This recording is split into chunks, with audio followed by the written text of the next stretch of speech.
Hello everyone and welcome to this week's short video tutorial. This will be a continuation of section 3 of chapter 6 in the free ebook that's available on the World Xiangqi Federation website.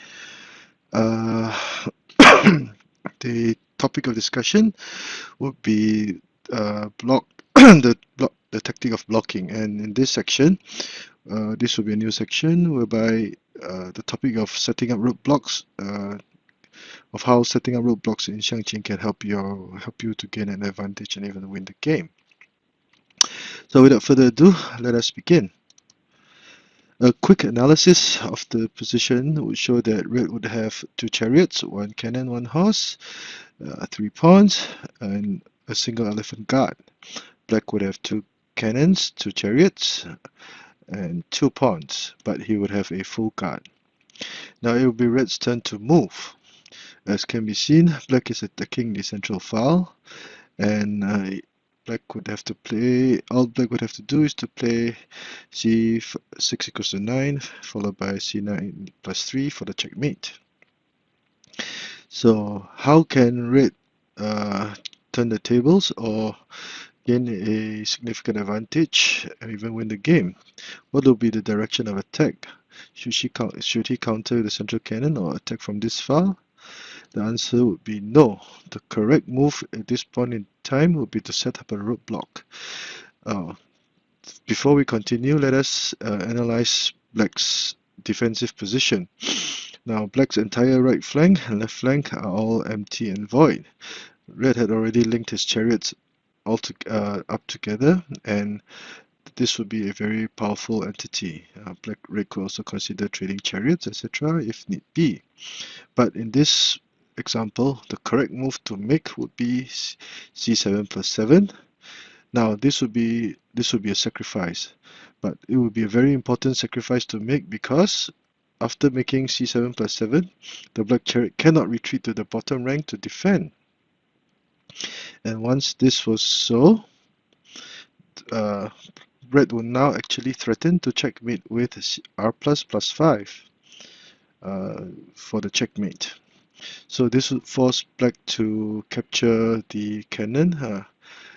Now, but after doing so, red would immediately move his king to safety and also aid in the attack.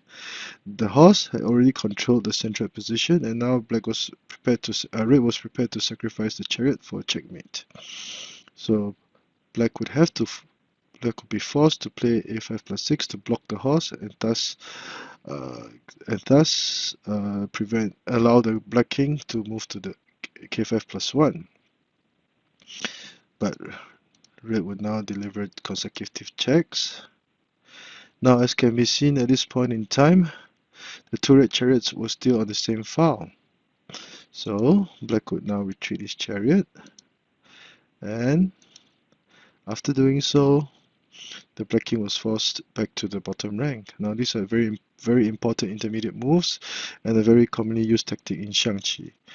And after delivering this series of checks, this chariot will now block and prevent the elephant from protecting this intersection, and thus allow red to play r minus equals to 5 to deliver a check.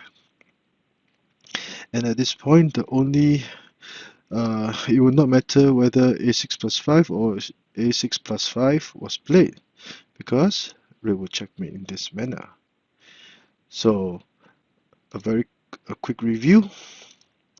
As can be seen, red will set up a roadblock with c7 plus 7 and threaten to checkmate. And after sacrificing the cannon, the next important move would be to move the king to aid in attack, forcing black to block the horse. And after doing so, the chariots will now deliver a series of checks and allow the rear chariot to move to the central file, whereby now both chariots are on different files, and this will be possible for the 2 chariots to deliver a checkmate. Now, one might wonder if e1 minus 3 were possible. Again, red would attack in the same manner. Checkmate, and this is why e5 minus 3 would be a better move. So I hope you've you like this very short but very nice tutorial demonstrating how the carrots can checkmate. If you like the work that I've been doing, please subscribe to my channel and I'll keep posting new videos over time. Thank you.